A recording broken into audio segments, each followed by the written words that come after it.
Então, vou começar a aula teórica de hoje. Enfim, vamos evoluir aqui para a teoria. Hoje a gente vai definir, então, um novo objeto, né? Que são as funções diferenciáveis, tá? Então, eu vou considerar uma função f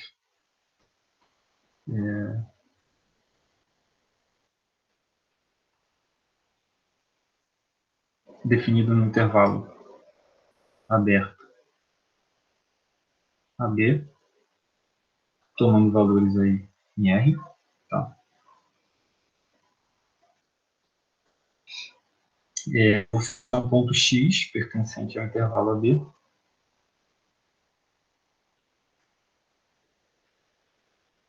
E eu vou definir essa quantidade aqui, que eu vou chamar de φx de t,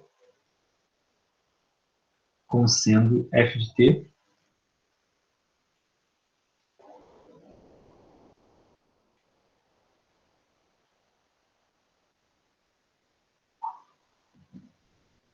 menos f de x dividido por t menos x. Então, estabelecendo um pouquinho de notação, e aí a gente vai definir o seguinte.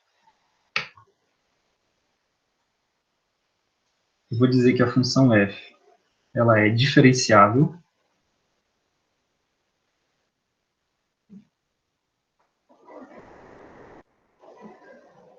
em x pertencente a AB se existe o limite quando t tende para x da função φx de t. Tá? Um pouquinho de notação, em notação desse quadro aqui, tá? Eu vou sempre escrever isso. Deixa eu dar um zoom para denotar. Eu vou escrever f, eu vou abreviar isso assim, tá?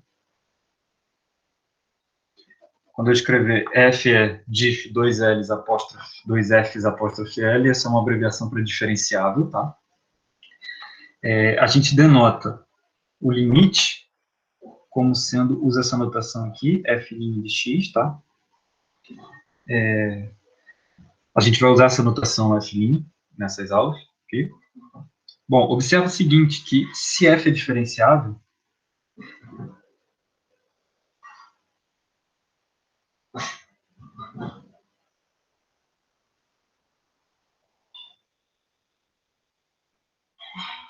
num ponto do domínio da função, então, a derivada dela, que é o número f' de x, você pode escrever ela como sendo o limite de t tendendo a zero do quociente entre f de x mais t menos f de x dividido por t.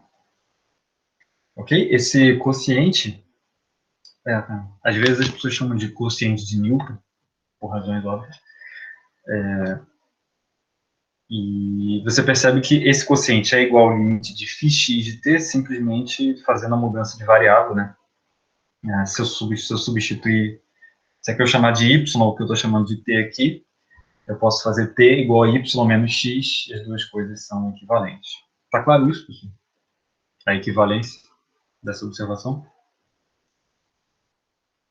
Então, isso leva a gente, eu vou fazer um lema, e deixa eu adiantar um pouco,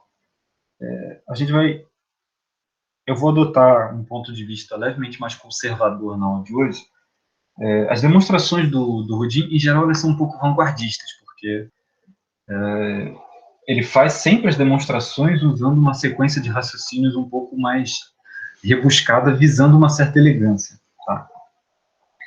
E às vezes eu gosto de subverter a ordem do livro e fazer a demonstração de uma outra forma ou de uma maneira mais conservadora. Aqui eu vou fazer as demonstrações, eu vou usar uma notação bem mais conservadora do que o livro nesse aspecto, porque eu acho que dessa forma as coisas vão ficar mais concretas e menos, enfim, às vezes a elegância ela mata um pouco a nossa visão dos objetos, tá? Então, a primeira coisa que eu vou provar é uma maneira equivalente de você definir diferenciabilidade em termos da variação em termos de como você olha a diferenciabilidade como sendo a característica da função ser bem aproximada por funções afins, tá? Então, o lema diz o seguinte, se f é diferenciável, melhor dizendo,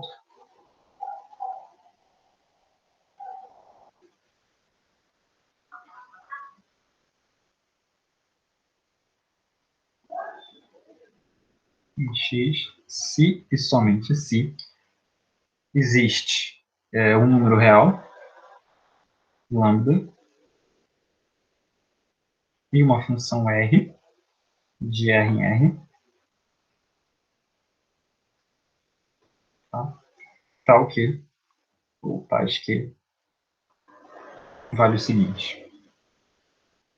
Tais que você possa escrever f de x mais t igual a f de x mais lambda t. Perceba, você está escrevendo a tua função f como uma parte afim. Você olha a tua função nas redondezas do ponto x, ou seja, t é muito pequeno nessa expressão aí. Você está olhando a tua função como sendo uma parte afim, ou seja, uma função do tipo a mais lambda t, no caso a é o f de x, quando t é igual a zero, né? Então essa é a parte afim, somado com uma parte com erro, tá? Somado com um resto, que a gente vai chamar de r de t.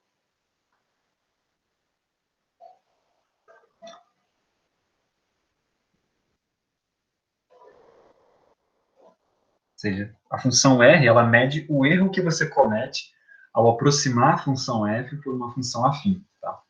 Nas redondezas do ponto x, ok? Só que essa função erro, ela tem que satisfazer que o limite de r de t, a função, o erro, ele tem que ir para zero, tá? Só que ele tem que ir para zero mais rápido do que um polinômio de grau 1, em t, ok?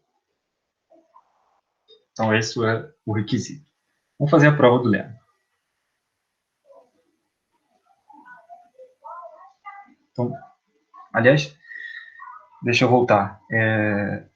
Essa igualdade aí é o que caracteriza a diferenciabilidade, então, tá? O enunciado desse lema é esse. Uma função é diferenciável no ponto x, se somente se você pode aproximar ela por uma função afim, com um erro que é mais rápido, ou seja, vai para zero mais rápido do que um polinômio de grau 1, tá? Um erro pelo menos de ordem 2,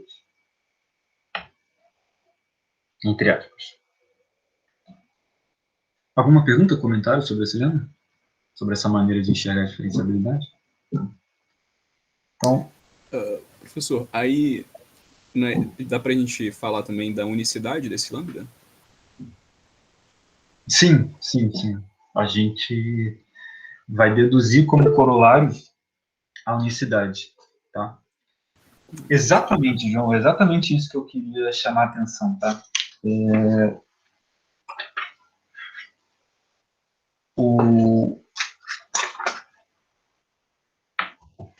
Exatamente, excelente o comentário do João, porque é como, exatamente, eu estou olhando a função como uma série de Taylor. O que acontece? Quando a função é diferenciável, eu posso aproximar a função por um polinômio de grau 1. Então, a diferenciabilidade é o primeiro grau da série de Taylor, tá? E você pode deduzir a unicidade do lambda a partir da unicidade do limite aqui, né? Ou seja, usando essa expressão, o número lambda está bem definido por causa da unicidade do limite. Tá? Como a função φxt, porque, enfim, a gente vai ver isso ao longo da demonstração. Então, sai como corolário da prova do lema a unicidade. Respondendo aí ao comentário do Guilherme. Então, vamos supor que a função f é diferenciável, tá? Então, eu vou definir se f é diferenciável.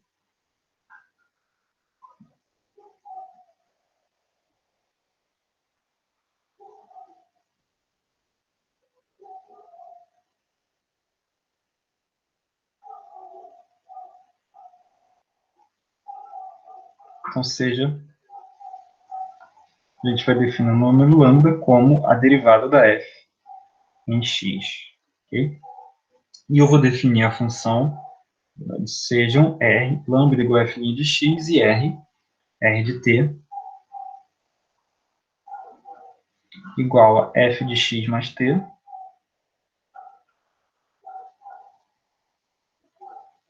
menos f de x, menos lambda t. Então, é claro que f de x mais t menos f de x é igual a lambda t mais r de t, pela definição da função r de t, já que eu defini ela para ser assim, e o limite, quando t tende a zero, de r de t sobre t, é igual ao limite, quando t tende a zero, de f de x mais t menos f de x, tudo isso divididos por t, enfim, menos lambda, né?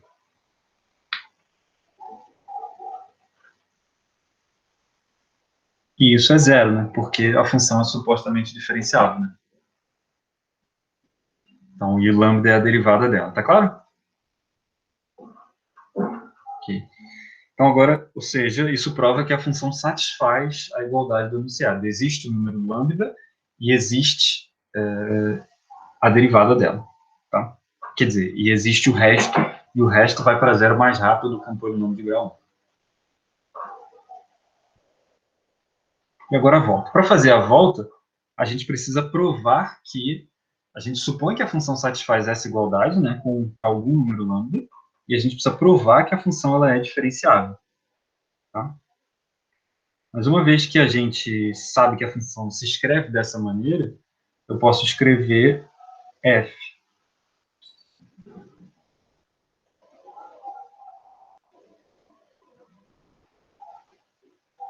Posso escrever f de x mais t menos f de x dividido por t.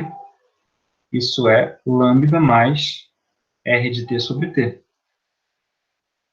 E isso converge para lambda quando t converge para zero, certo?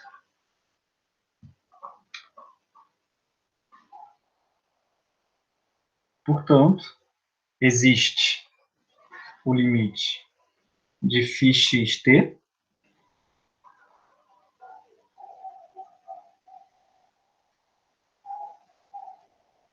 limite de xt quando t converge para x, e esse limite é igual a lambda.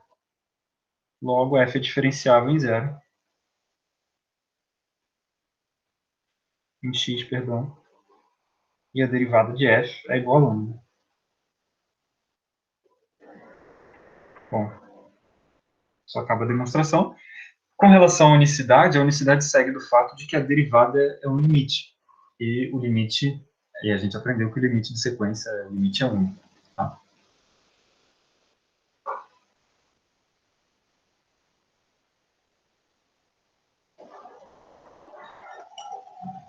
Alguma pergunta, pessoal? Comentário?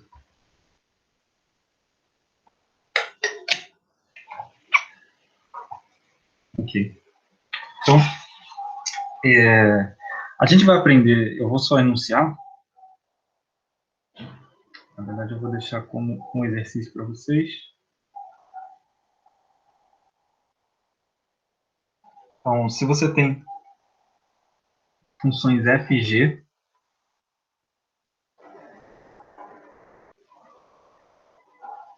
definidas no intervalo, diferenciáveis, num certo ponto, x pertencente a b, ambos, então, você tem o seguinte, a função soma f mais g é diferenciável no ponto x, e a derivada dela é a soma das derivadas.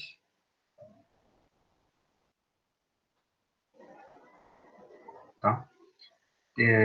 A derivada do produto entre f e g é a derivada da f vezes g de x mais f de x vezes g' de x. Okay? Então, valem as regras de derivação e vale a regra do quociente também.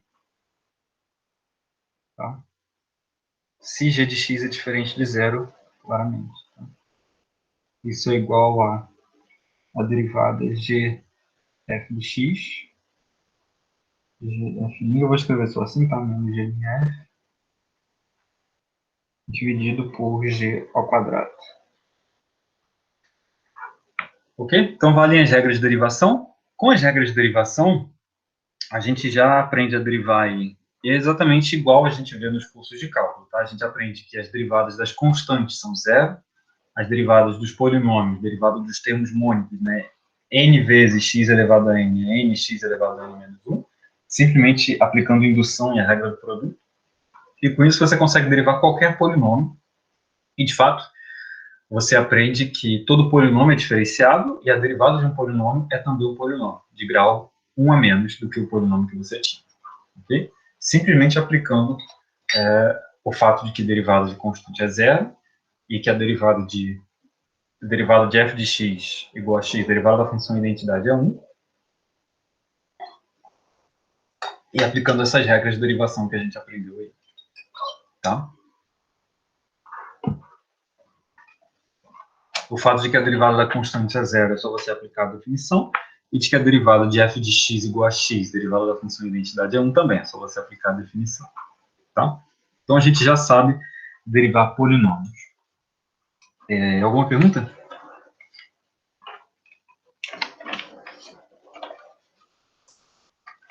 A gente vai usar isso, que a gente sabe derivar polinômio já já. Mas antes disso, a gente vai ver um teorema, que é um teorema muito importante, tá? E esse é um lugar onde eu vou apresentar a demonstração. Na verdade, a demonstração é a mesma, tá? Eu só vou escrever com uma notação um pouco mais conservadora, na qual eu vou usar esse lema que eu acabei de provar, da versão equivalente, quando a gente enxerga a função como uma parte afim, mas um resto, que a gente enxerga a diferenciabilidade como aproximação de Taylor de ordem 1. Então, teorema que é chamado de regra da cadeia.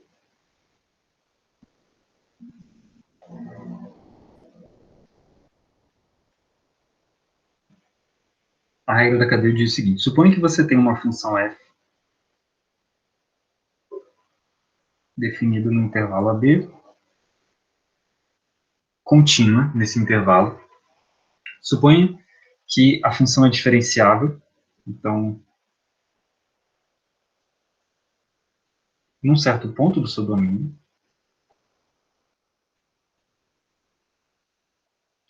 suponha que você tem uma função g definida no intervalo CD em R, tal que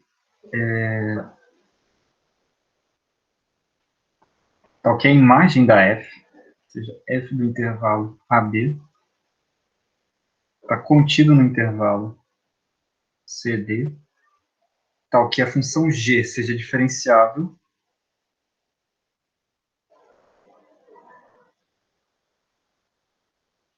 no ponto y igual a f de x.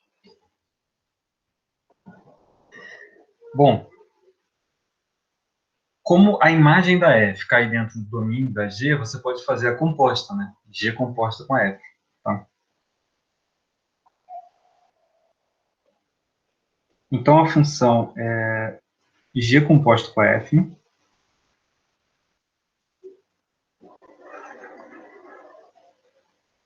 de AB em R é diferenciável em x e a gente tem uma regra de cálculo da derivada da composta, tá?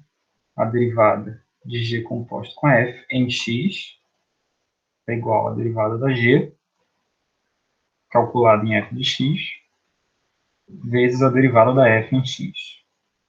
Então, esse é o enunciado da regra da cadeia.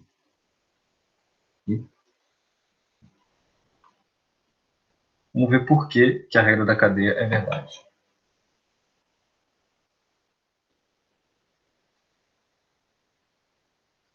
Bom, então, o que eu vou fazer? Eu vou... Então, como a f ela é diferenciável em x, tá? Eu posso escrever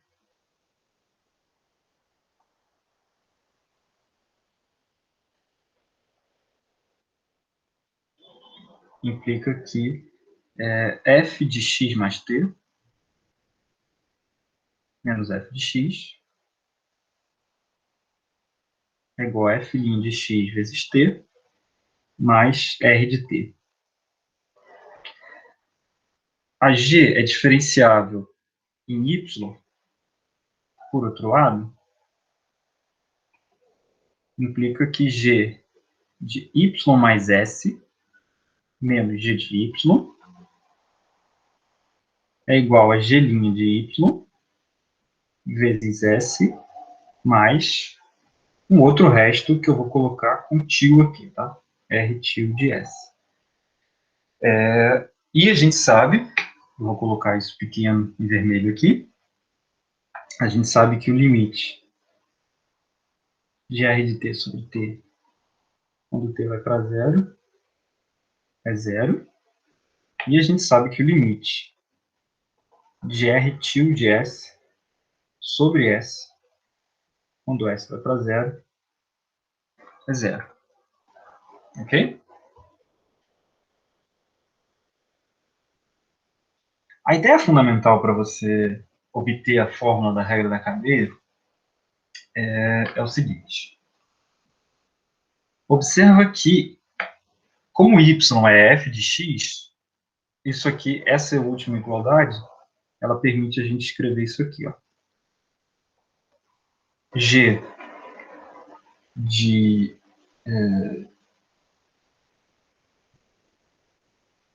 se eu faço G composto com F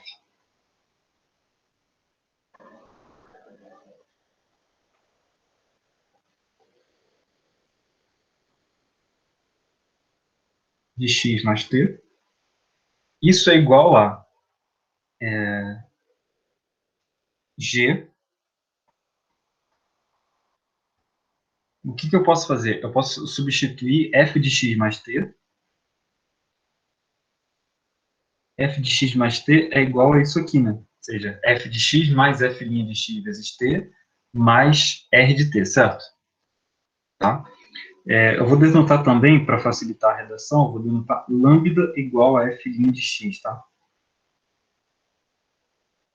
Então, eu vou escrever g de f de x mais t é a mesma coisa que g calculado em f de x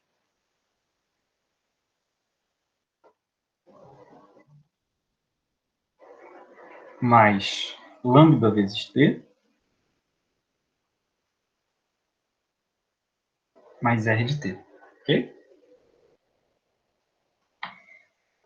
Agora, isso tudo que está aqui dentro, eu posso juntar. Repara que esse carinha daqui, o f de x, é o nosso y, e eu vou juntar, eu vou olhar tudo isso aqui como um s de t.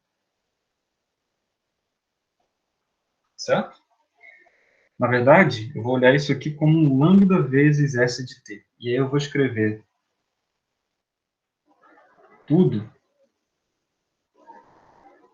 como sendo igual a g de y mais, repara, lambda que multiplica t mais r de t sobre lambda.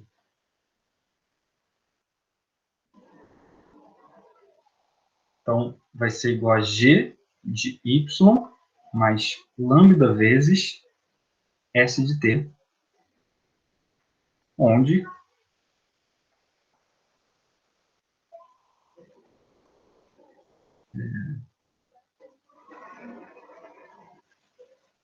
s de t é igual a t mais r de t sobre lambda.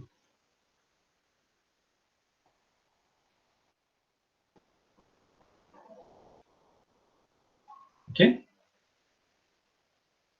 Então, usando essa igualdade aqui,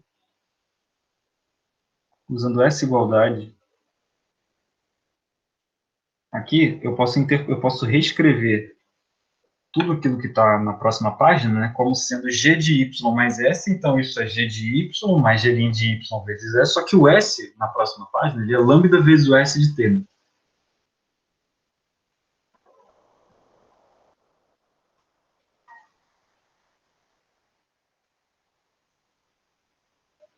Logo, g composto com f de x mais t é igual a g de y mais g' de y lambda s de t mais r tio de s de t, tá? Qual a vantagem de fazer isso aqui?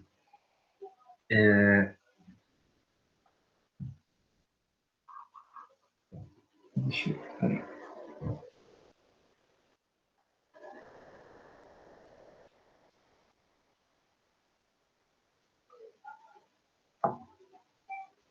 Isso aqui é lambda s de t, tá?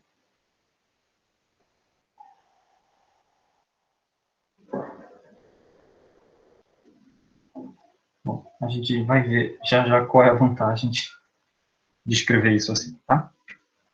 Então, a ideia é que eu vou tentar escrever a composta G composto com F como sendo G de Y, que é G composto com F dx, mais, repara que isso que apareceu aqui é exatamente igual a G' de F de x vezes F' de x, porque F' de x é exatamente o lambda, né? E isso está multiplicado uma variável. Qual o problema? O problema é que a variável é S de t. E aqui eu tenho variável t. Então, na fórmula que a gente viu no lema, né, tem que ser f de g composto com f de x mais t, tem que ser igual a g composto com f em x, mais a derivada que eu prometi, vezes t, mais um resto. Tá? Só que eu posso abrir isso aqui, como s de t tem essa expressão aqui, essa expressão amarela, como essa é a definição do S de T, eu posso abrir isso tudo que está ali, eu posso abrir da seguinte maneira. Então, vou repetir. Isso é igual a G de Y mais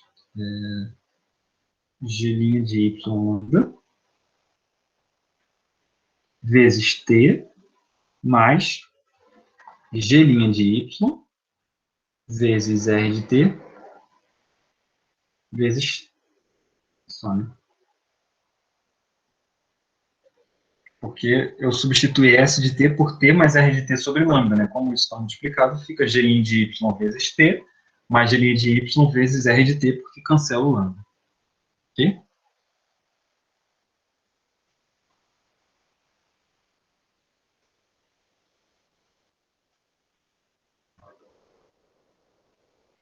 Bom, e aí isso tudo fica somado com o R tio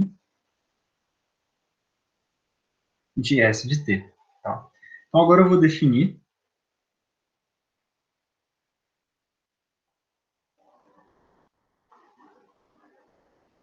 o R2 tio de T como sendo G' de Y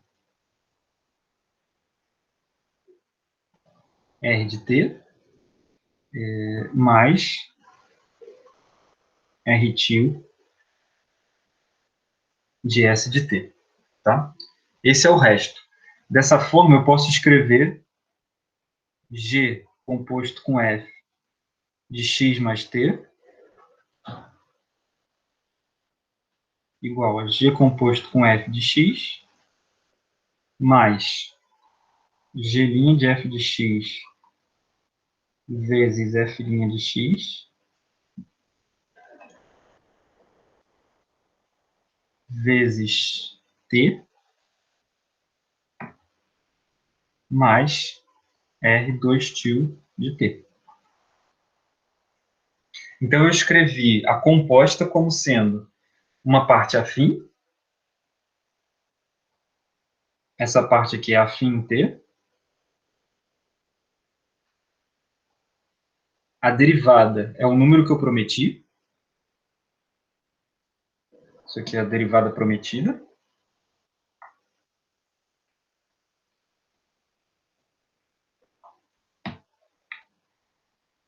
a derivada que eu anunciei, tá? Derivada que a gente prometeu aí no comercial das Casas Bahia, e essa função resto aqui, tá? Então, tudo que a gente precisa provar agora é que essa função resto, ela satisfaz o requisito fundamental de ir para zero mais rápido que um polinômio de grau 1. Bom, só que para isso, eu vou precisar analisar o seguinte. Olha só como que é essa função resto R dois tios, né? Ele é g' de y, que é a derivada da g no ponto y, vezes o R de t.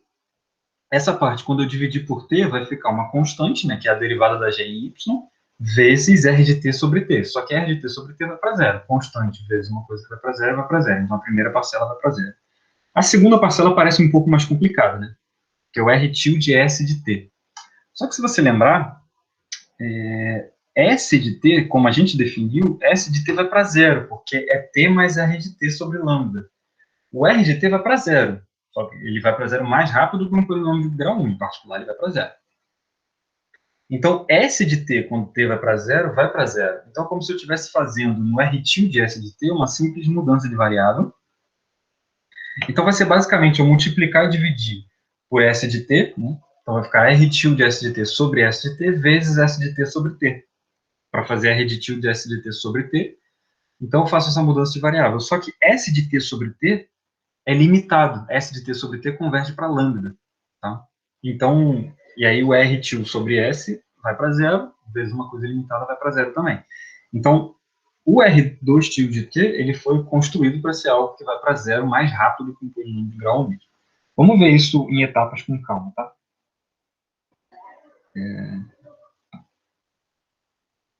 Primeiro, observa aqui o limite.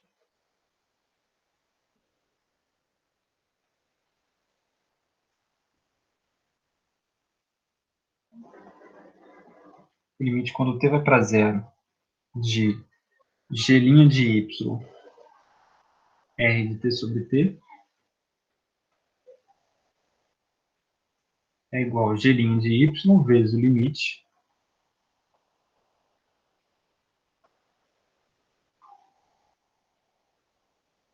que é zero.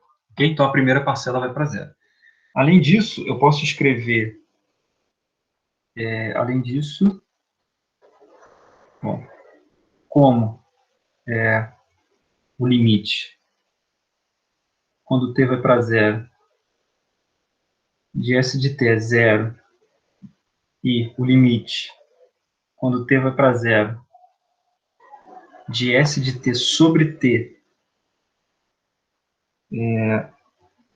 o limite de S de t sobre t é igual a lambda, tá?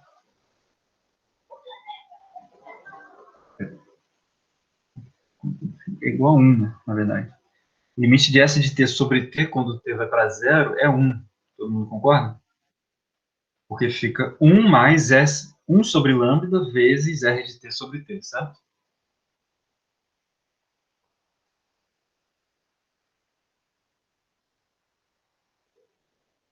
Então, esse limite é 1, ok?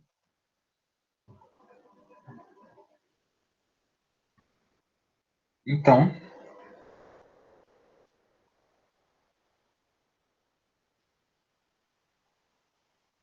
repara, eu posso escrever R tilde de t, bom, é g' de y sobre t, vezes R de t sobre t, mais uma segunda parcela aqui, que é o R tilde de S de t, dividido por S de t, vezes S de t, sobre t. Tá?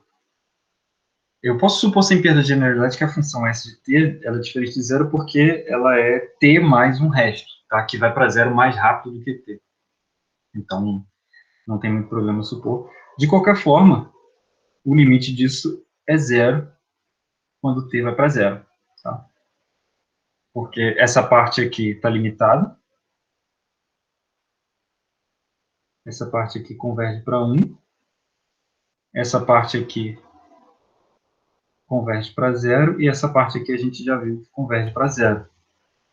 Tá? Então, o R2 tio de t sobre t converge para zero. Tá? Bom, eu vou colocar aqui um quadradinho para fechar a demonstração. Mas tem uma coisa, tem um erro nessa demonstração. Qual é esse erro, pessoal?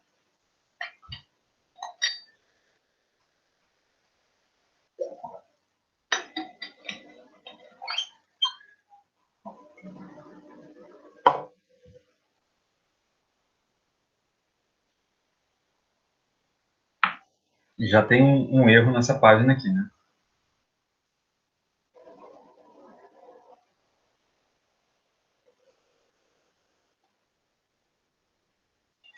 Para, a gente dividiu por lambda aqui,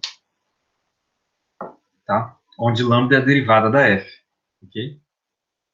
Então, mas qual é a situação? Basicamente, a gente tem que dizer, se lambda for zero, quer dizer que o f' de x é zero. Então, é só provar que a derivada da composta é zero também. Se a derivada da f em zero for zero, tá? A derivada da composta vai ser zero. Só que esse caso, esse é o caso, digamos, degenerado, tá?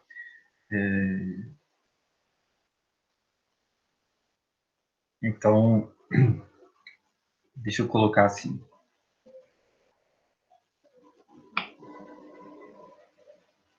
Aqui, a gente vai supor que lambda é diferente de zero, tá?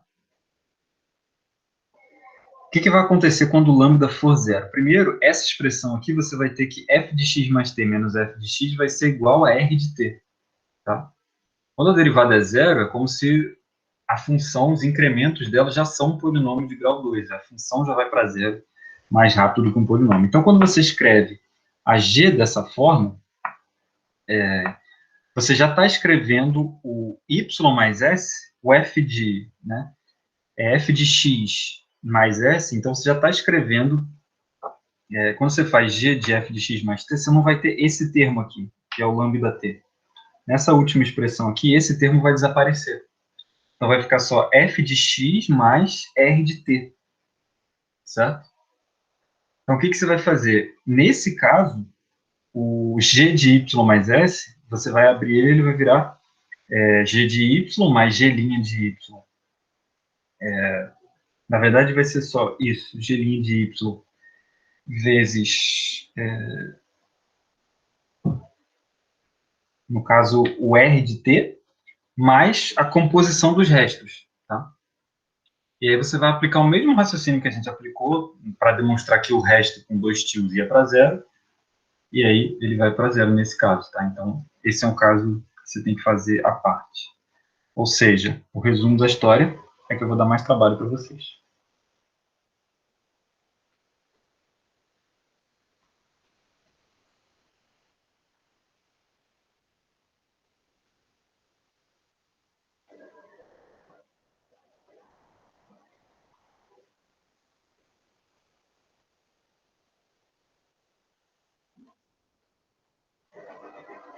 Tem uma outra coisa que eu joguei para debaixo do tapete, por que a gente pode dividir por S de T aqui, tá? Por exemplo, aqui, a gente chegou e dividiu por S de T. Então, S de T em particular tem que ser diferente de zero. Por que o S de T tem que ser diferente de zero? E, repara, o S de T, ele é T mais R de T sobre lambda, tá? Então, o S de T é igual a T mais um resto que é muito menor do que o T. Porque o R de T vai para zero mais rápido do que T, certo? Em particular, ainda que o t seja positivo e o r de t possa vir a ser negativo, você não precisa se preocupar com isso, porque de qualquer forma, em valor absoluto, o r de t é muito menor do que o t, então eles nunca podem se cancelar para que o s de t dê zero. Percebe o que eu estou dizendo? Então, para t suficientemente pequeno, o s de t é diferente de zero. Então, deixa eu colocar aqui mais um exercício.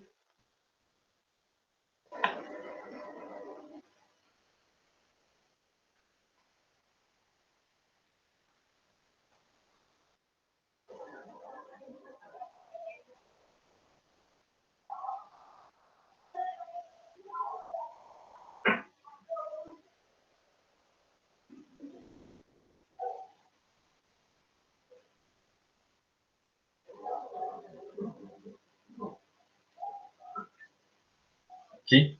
Então, módulo esses detalhes aí, a regra da cadeia fica completamente demonstrada, tá?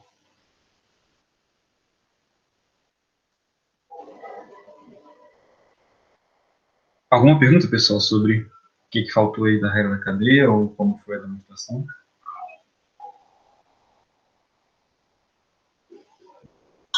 Eu acho, eu acho instrutivo dessa demonstração. Se você ver, a prova do livro evita completamente esse tipo de trabalho, tá? E ela é feita de uma... Tudo é montado perfeitinho, tá? Então, no livro você vai encontrar exatamente a demonstração perfeitinha. Mas o que eu acho instrutivo dessa demonstração é que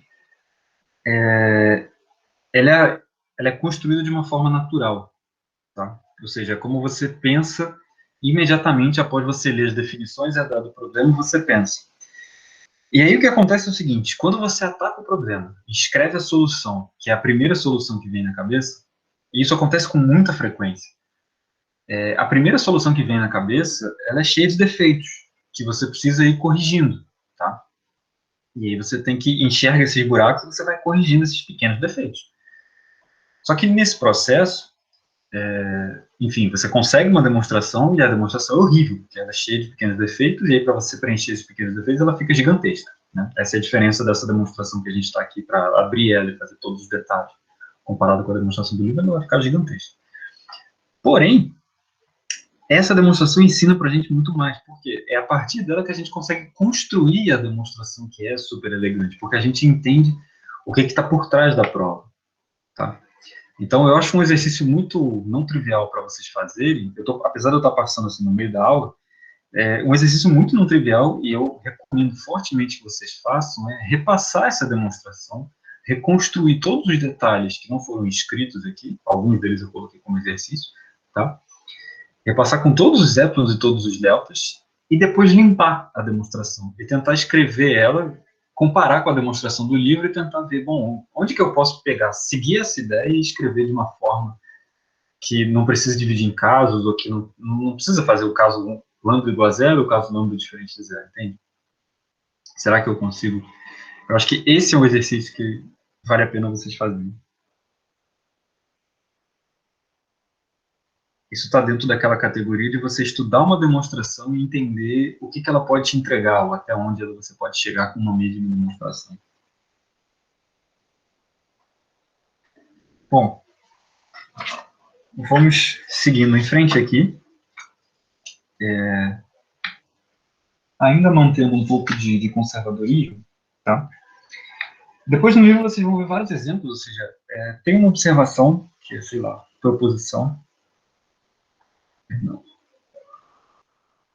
que vocês já devem estar bastante cansados de saber, tá? Que é, se f é diferenciável em x, então f é contínua em x. Esse é um fato que vocês já estão cansados de saber. O livro dá vários exemplos de funções que são contínuas, mas não são diferenciáveis em um ponto. Por exemplo, a função módulo de x é o contra-exemplo da recíproca, né? Ela é contínua em zero, mas não é diferenciável em zero. Depois, se vocês forem ver a função x seno de 1 sobre x, ela é contínua, é diferenciável, mas não é diferenciável em zero, tá? E aí tem outros exemplos, tem funções que são contínuas diferenciáveis, mas a derivada não é contínua, e assim por diante, tá? Eu não vou passar por esses exemplos com vocês, para a gente poder falar dos teoremas e comentar os teoremas com mais profundidade, tá? Até porque eu acho que esses exemplos vocês já viram bastante. seja no cálculo, seja em outros cursos de análise que vocês já fizeram. Tá? Então, a gente vai partir agora para um assunto que eu acho que é o assunto mais importante dessa aula, que são os teoremas do valor médio. Tá?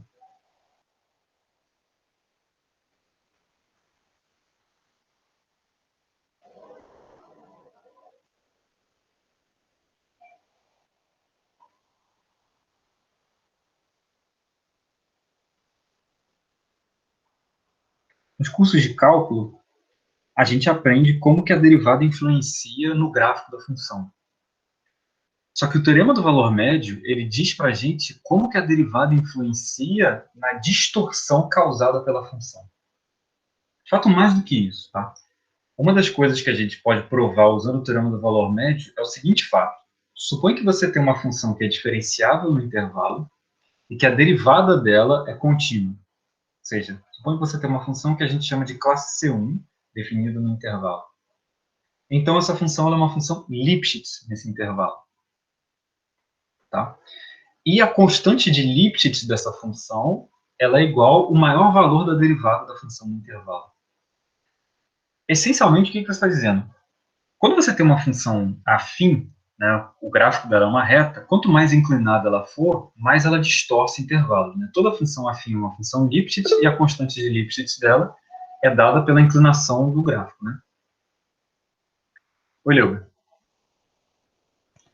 Professor, eu sempre tive um pouco de dificuldade de entender essas classes de funções. O senhor teria como dar uma explicação assim em relação a isso? Tem sim. Não vai perder muito. Não. Deixa eu só fazer essa explicação depois que eu provar os teoremas, que aí a explicação vai ficar mais amarrada com essa ideia do papel da derivada nessas diferentes classes de funções, tá? Beleza, obrigado. Bom, o primeiro teorema que a gente vai ver é conhecido como o teorema de Rolle, tá? Aliás, antes disso, tá? Antes de eu enunciar o teorema de Rolle, deixa eu fazer uma observação. Se a derivada de f em x é positiva, então existe um r maior do que zero, tal que se você pega um y na bola de raio r ao redor do x, tá? Então f de y é maior. Peraí, não é isso que eu quero falar.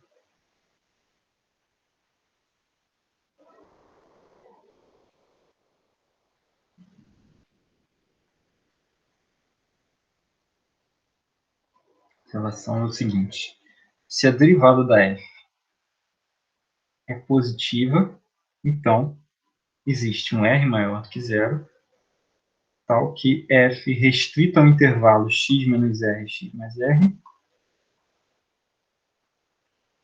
é monótona crescente, tá?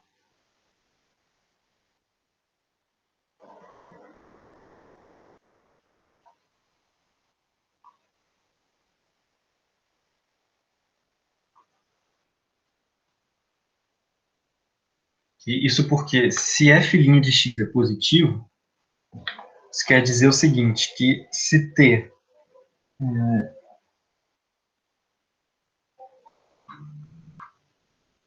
na verdade, eu não vou fazer a demonstração disso, porque a gente vai ver um teorema, a gente vai ordenar as coisas logicamente. Deixa eu fazer o seguinte, essa observação que eu fiz aqui é uma observação que a gente aprende em cálculo, né? Derivada positiva implica crescimento, derivada negativa implica decrescimento, tá? Você pode provar isso, mas a gente vai provar uma coisa um pouco mais fraca do que isso, que é o seguinte. Proposição.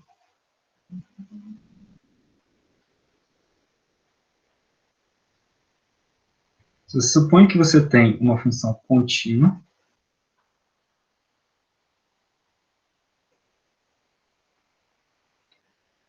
e que x0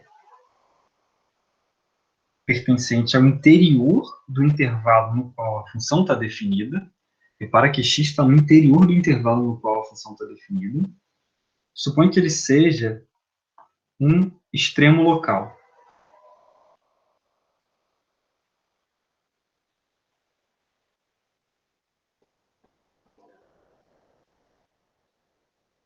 Pode ser máximo ou mínimo, tá? Então, a derivada da f nesse ponto é zero.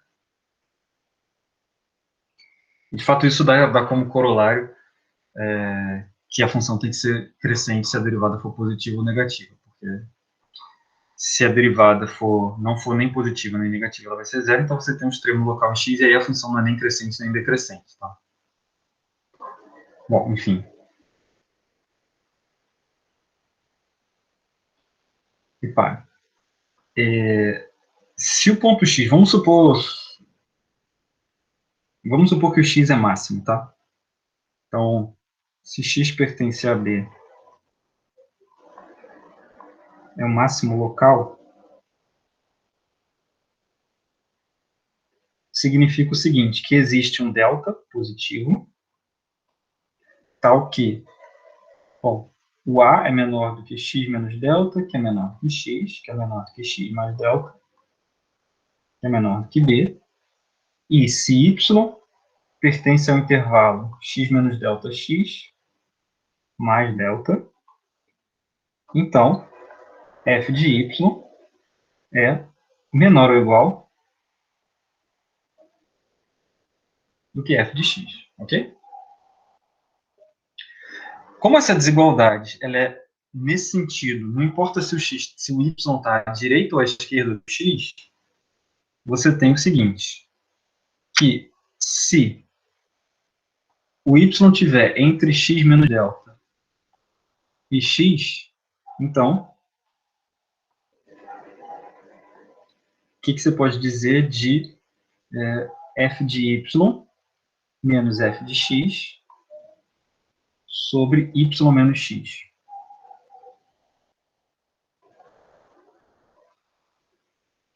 É maior ou igual do que zero, né? Porque f de y menos f de x é sempre menor ou igual do que zero, e nesse caso, y menos x, ele é negativo. Então, fica negativo com negativo, fica maior ou igual que zero. Agora, se y for menor do que x, maior do que x e menor do que x mais delta, você tem que f de y menos f de x dividido por y menos x, nesse caso é menor ou igual do que zero, porque o f de y menos f de x tem o mesmo sinal nesse caso. Tá? Só que de um lado, isso aqui implica que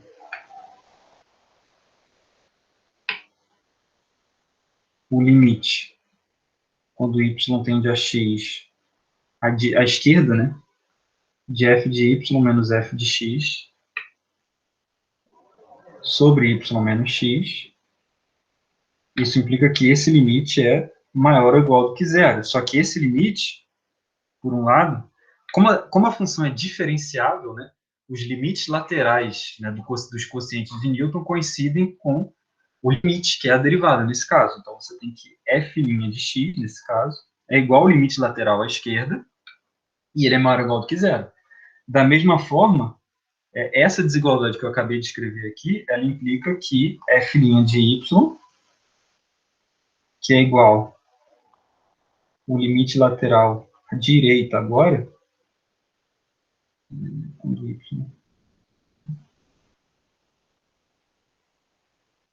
quando y tende a x pela direita, de f de y menos f de x sobre y menos x, isso é menor ou igual do que zero.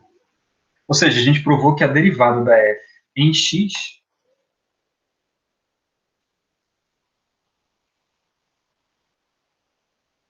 é ao mesmo tempo maior ou igual do que zero e menor ou igual do que zero. Então, ela é zero. Tá? E é isso que faz a demonstração. Perguntas?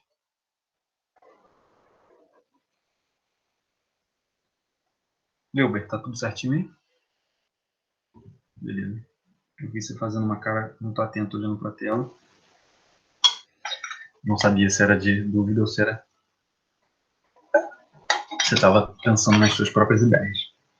Bom, agora, beleza.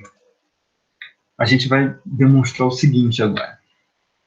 Então, a gente viu esse teorema. Então, agora a gente vai fazer o teorema conhecido no cálculo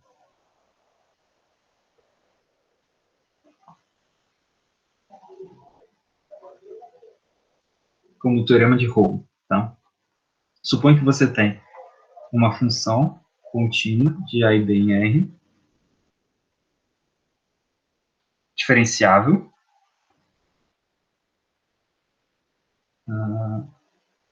diferenciável no intervalo aberto, tal que f de A igual a f de B.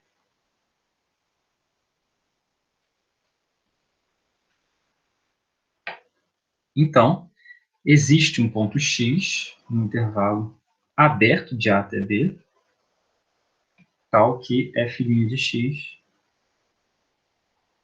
igual a zero. Ok? Então, esse é aquele teorema que a gente pode fazer até o desenho.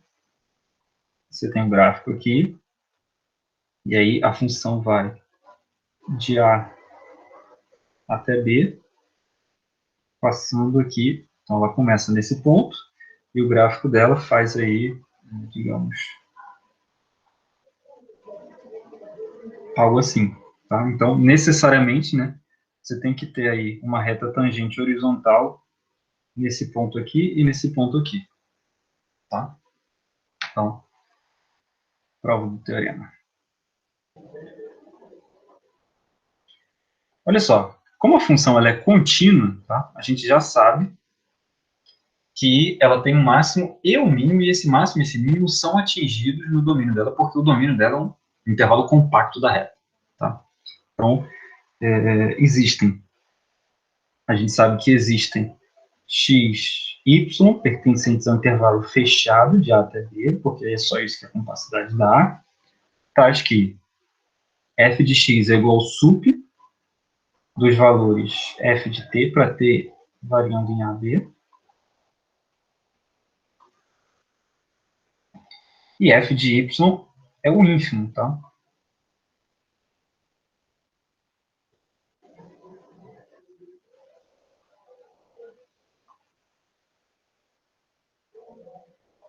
Ok?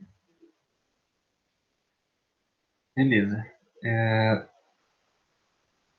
Agora, se f de x for igual a f de y, ou seja, se o sup é igual ao ínfimo, então a função é constante. Em particular, a derivada dela é zero para todo x pertencente ao intervalo AB. Ok? Agora, se f de x for menor do que f de y, for maior, perdão, do que f de y, ou seja, se o supremo for maior que o ínfimo, estritamente maior, tá? Então,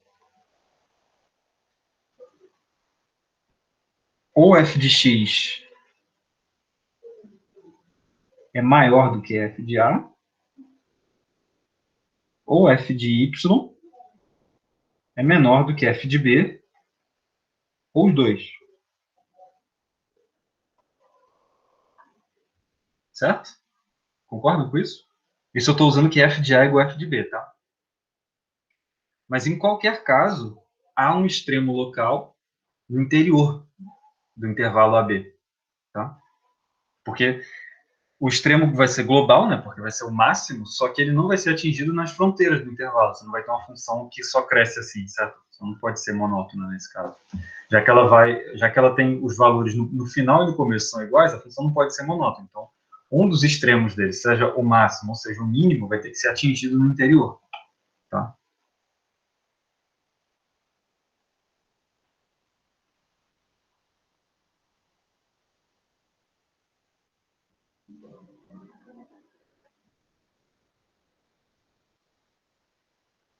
Então, tem que ser um ponto do interior, mas aí, como a gente já viu, né, isso implica que a derivada nesse ponto é zero. Ok? Então, são vários casos aí, né? E em cada caso a gente ganha. É como se a gente faz uma divisão em casos. Em todos os casos a gente chega na mesma conclusão. Tem um ponto onde a derivada é zero, tá? Por exemplo, Se f de x for maior que f de y, tá? Quer dizer que o supremo é maior do que o ínfimo, tá? Então, em particular, o supremo vai ser maior do que f de a, tá? Porque o supremo é maior do que todo mundo, né? E se ele não fosse maior do que f de a, eles seriam iguais. Okay? E aí você vai dividindo os casos assim, você descobre que ou você tem um máximo no interior, ou você tem um mínimo no interior. Você não pode ter tanto o máximo quanto o mínimo nos extremos, porque os extremos são iguais. Se os extremos são diferentes, um deles vai ter que estar no interior. Tá?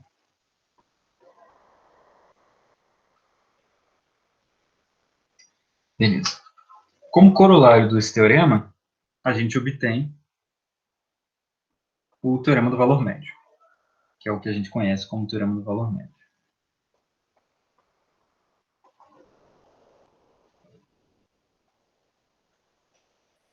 Que o teorema do valor médio diz o seguinte: se você tem uma função f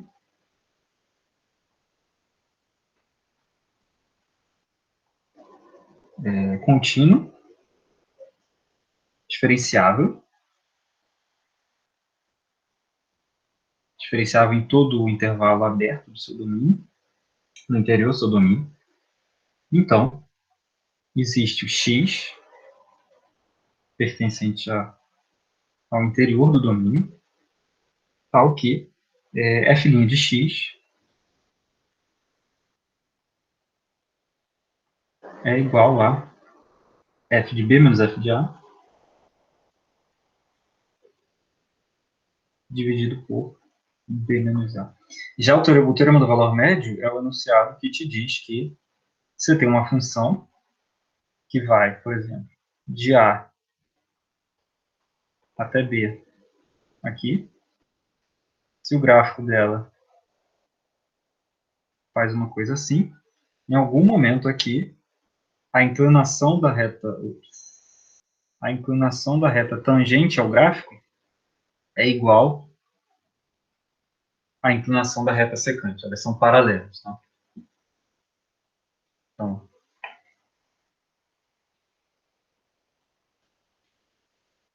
para provar o teorema do valor médio, você prova a partir do teorema de Rolle.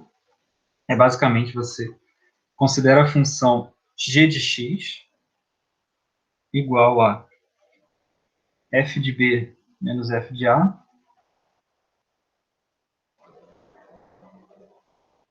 vezes x menos b menos a vezes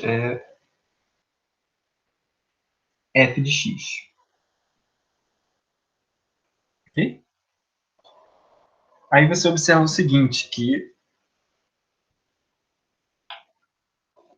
g de a é igual a g de b. Tá? Vou deixar vocês verificarem isso. Portanto, existe x pertencente a AB pelo teorema de Rolle, tal que g' de x igual a zero. Só que se g' de x igual a zero, como, né, g' de x é igual a f de b menos f de a,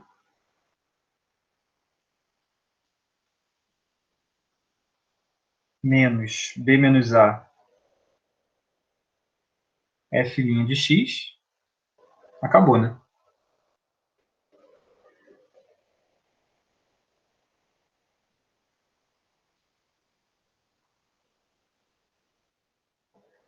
Esse ponto é o ponto desejado, tá? Então, como quadradinho, ok?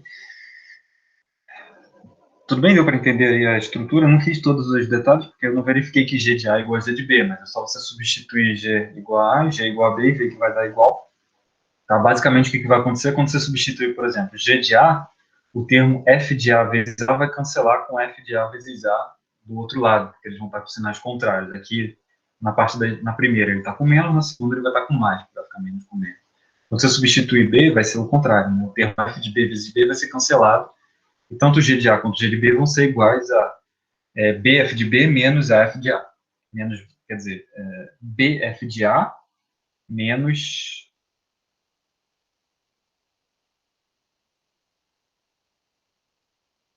bf de A.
Eu sempre desconfio da minha internet. Eu também. Eu vi que não tinha sido quando você se mexeu. A minha caiu aqui, eu fiquei fora 5 minutos. Cara, a minha aqui é muito ruim. É.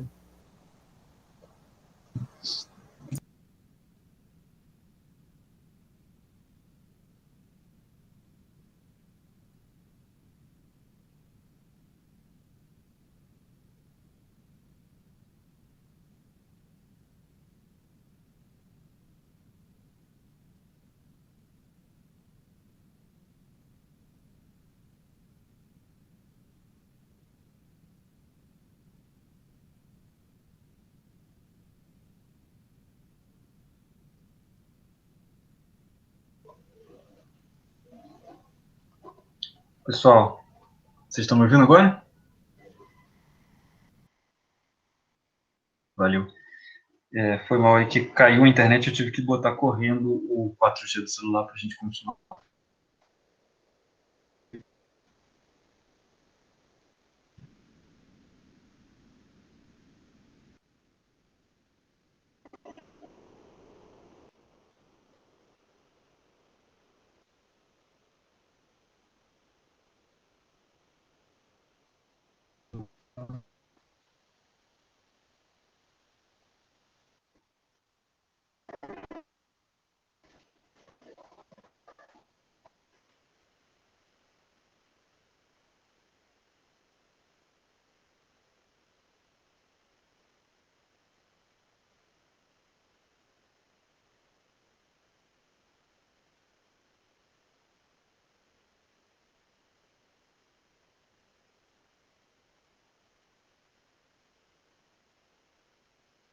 Foi aí a transmissão da tela, vamos ver. Espero que funcione agora.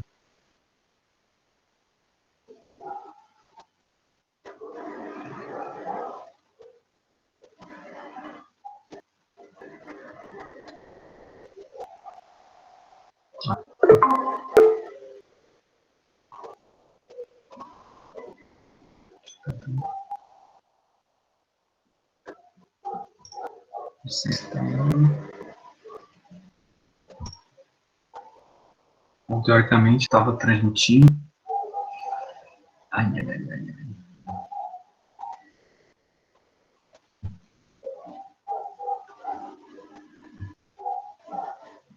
Não sei se a internet do celular não é capaz de oferecer o que a gente precisa para apresentar.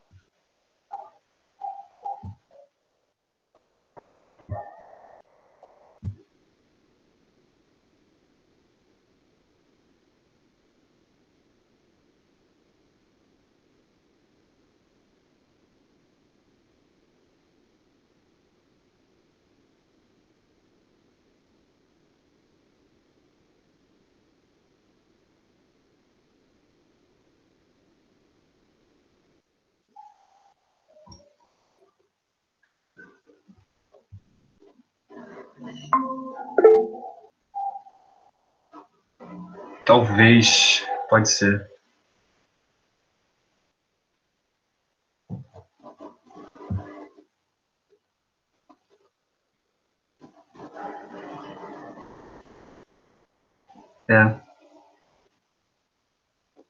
Acho que eu vou fazer isso então. Bom, deixa eu só terminar então. Não está indo o compartilhamento da tela. Vocês estão me ouvindo, né? Sim, conseguimos ouvir. Tá. Sim, eu vi sim. Deixa eu parar aqui e voltar.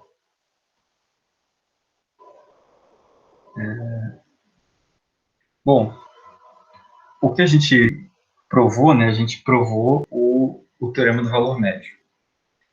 E aí, o que a gente vai ver é que o teorema do valor médio ele permite a gente analisar o quanto uma função distorce em termos da derivada dela. Tá? E, essencialmente, esse era o tema do final da aula. E, enfim, eu ia fazer um comentário sobre isso, mas eu também ia fazer um comentário sobre que é a demonstração do teorema de Darboux, que é a propriedade do valor intermediário para as derivadas. Tá? Mas isso vai ficar tudo, então, para a gente... Bom, deixa eu ver se ele aceita aqui o compartilhamento, senão a gente desiste. Bom, deixa eu terminar então respondendo a pergunta do Leuder. Ele voltou aí à tela, vamos ver se ela funciona.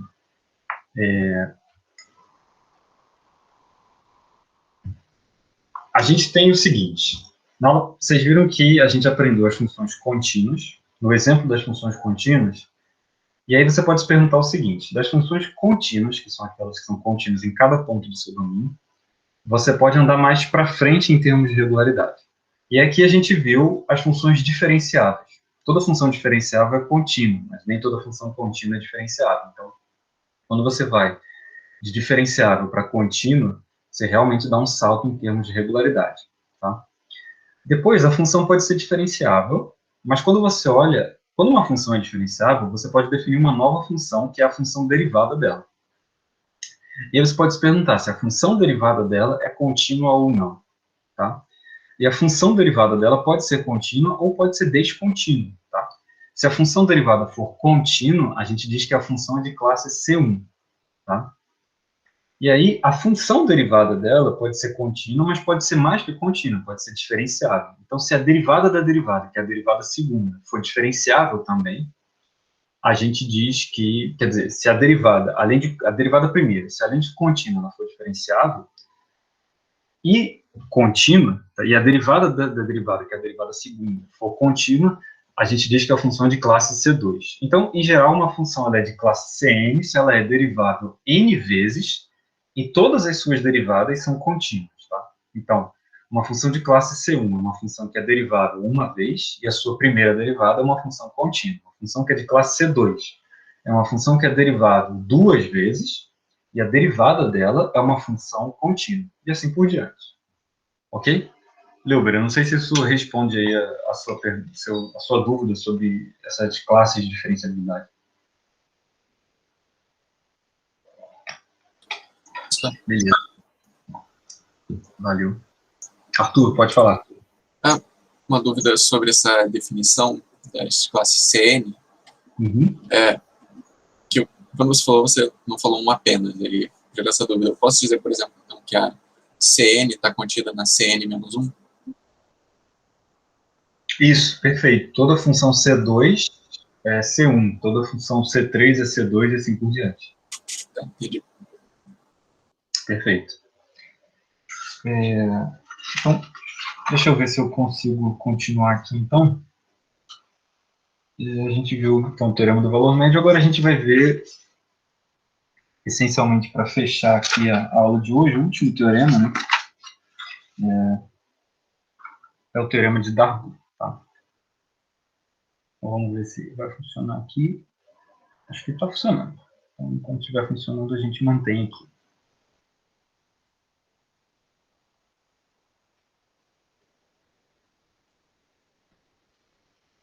Então, o teorema de Darboux, ele diz o seguinte. Supõe que você tem uma função f, tá?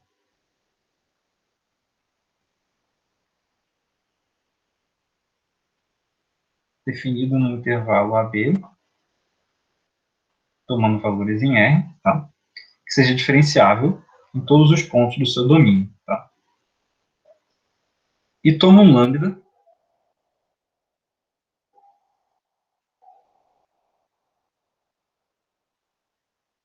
que esteja entre f' de A e f' de B, tá? Então, existe x pertencente ao intervalo aberto de A até B, tal que f' de x é igual a lambda. Significa que a função derivada, deixa eu fazer esse comentário, isso implica o seguinte, que a função derivada f', que é uma função, como a função f ela é diferenciável, f' é uma função bem definida, né, de AB em R, pode ser descontínua,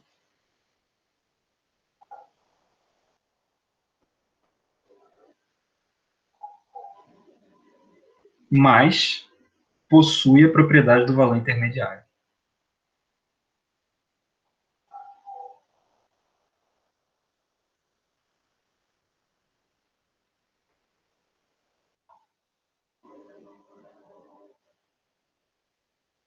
Em particular, uma função contínua não pode ter uma função diferenciável, a derivada dela não pode ter uma descontinuidade do tipo salto. Isso implica o seguinte, que o conjunto de descontinuidades da derivada de uma função é somente igual ao conjunto das descontinuidades do segundo tipo. As descontinuidades do primeiro tipo são sempre vazias, porque se você tem uma descontinuidade do tipo salto, essa função, se ela dá um salto, ela não pode ser derivada de alguém. Ok? Então, esse teorema, ele dá um critério para você poder dizer quando que uma função não é derivada de uma outra função. Por exemplo, pega uma função assim, né, que dá um salto. Função que vai sei lá, constante 0, depois passa a ser 1. Uma função salto. Essa função não é derivada de uma função de R em R. Tá? Apesar de ser uma função que só tem uma descontinuidade, ela não pode ser uma derivada. Tá? Porque ela não tem a propriedade do valor intermediário que é assegurada para toda função derivada. Tá claro isso, pessoal? Alguma pergunta, algum questionamento sobre isso?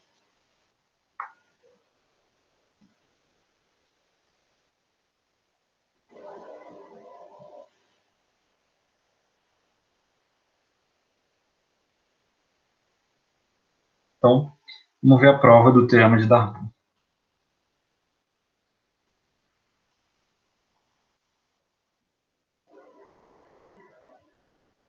Bom, eu vou definir uma função g, é um pouco inspirada na demonstração do teorema do valor médio, tá? A gente define uma função para aplicar o teorema de Rome. Então, eu vou definir a função g de t, que é igual a f de t, menos lambda t, com, sempre vou usar a notação de lambda igual a derivada da f, tá? F' de x igual a lambda, ok?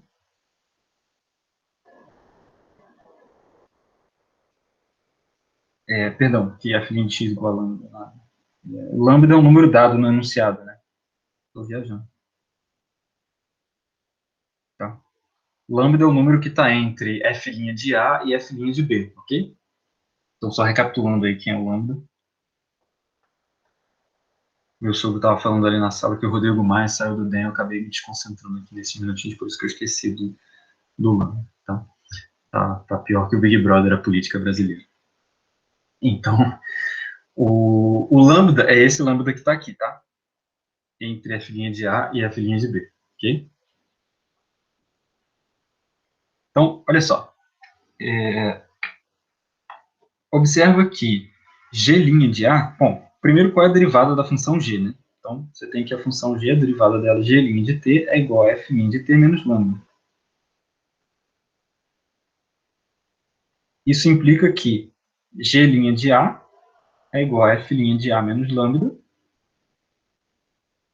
e isso é negativo, tá? Isso implica que g é decrescente perto de lambda, perto de x, tá? Ou, melhor até, já vou chegar à conclusão, isso implica o seguinte, que existe T1 maior do que A, tal que f de g de T1, perdão,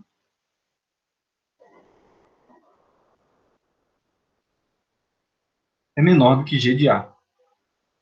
Porque a derivada é negativa, então a função é decrescente perto de A, então tem um T1, tá? Que é menor do que A. De fato, é até menos do que isso, eu estou usando até menos. Só o fato da derivada ser negativa diz para a gente que tem que existir um T1 tal que T1 é menor do que g de A, independentemente de você saber a priori que a função cresce ou não, tá?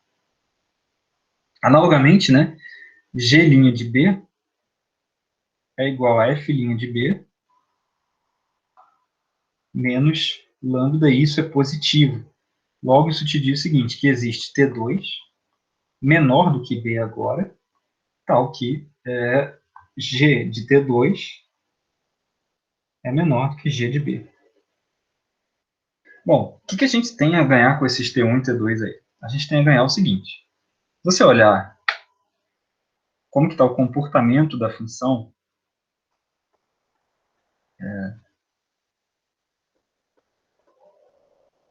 você olhar como que está o comportamento da função, você tem aqui o eixo vertical, você tem aqui o eixo horizontal, e aí se você marcar aqui, né,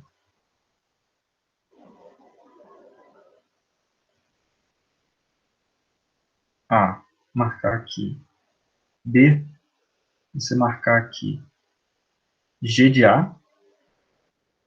Por exemplo, eu vou supor que o G de B é menor do que o G de A, tá? Mas tanto faz, é independente disso o argumento. Você sabe que existe aí um T1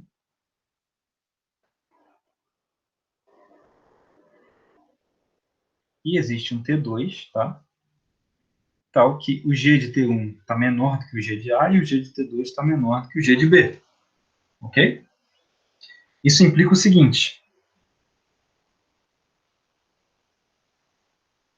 Isso implica que o X pertencente a AB, tal que G de X seja, implica que se X pertence a AB satisfaz G de X é igual ao ínfimo do G de T com T pertencente a AB, então G de X é menor ou igual que G de T1 e é menor que G de A. Logo, X tem que ser maior do que A. Ele não pode ser menor do que A porque ele é maior ou igual do que A, né? Analogamente, G de X, como é o ínfimo, tem que ser menor ou igual do que G de T2, só que G de T2 é menor do que G de B. Isso implica que X tem que ser menor do que B. Ele não pode ser maior do que B, ele é menor ou igual do que B. Isso prova que X pertence ao intervalo AB. Mas, G de X igual ao ínfimo, G de X é um extremo da função, é o mínimo. Implica que G' de X igual a zero. Mas isso implica, então, que F' de X menos lambda igual a zero, como a gente queria. Beleza? Então, isso prova o teorema de Darboux, isso prova que a derivada de uma função sempre tem a propriedade do valor intermediário, tá? E aí,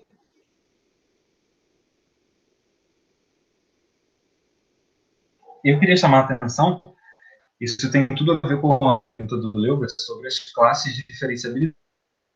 Quando você tem uma função diferenciável, rapidinho, peraí, deixa eu...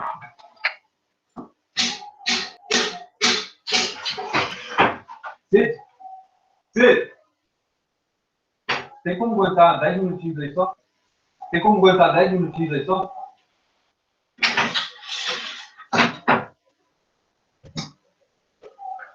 Oi, pessoal. Desculpa aí. Bom, então a derivada, ela pode ser mais do que uma função, ela pode ser uma função contínua, e aí a função vai ser de classe C1, né? E ela pode ser uma função diferenciável com derivada contínua, e aí a função vai ser de classe C2 e assim por diante.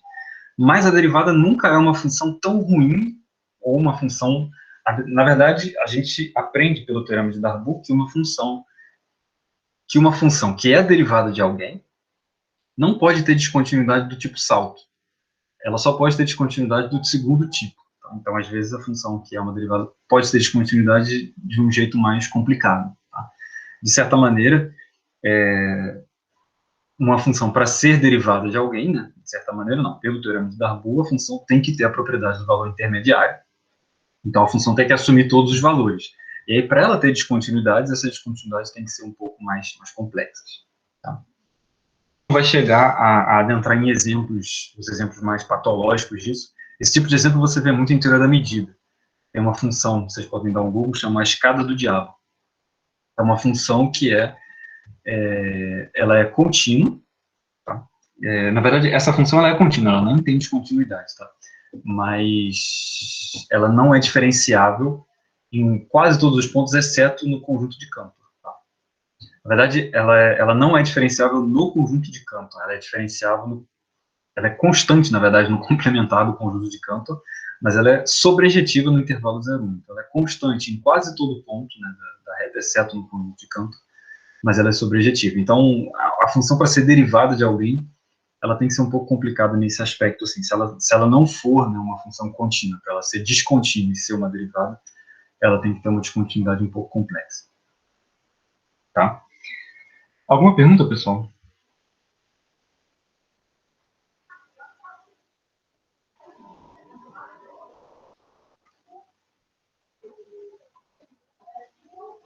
Então, eu vou fechar por aqui a gravação.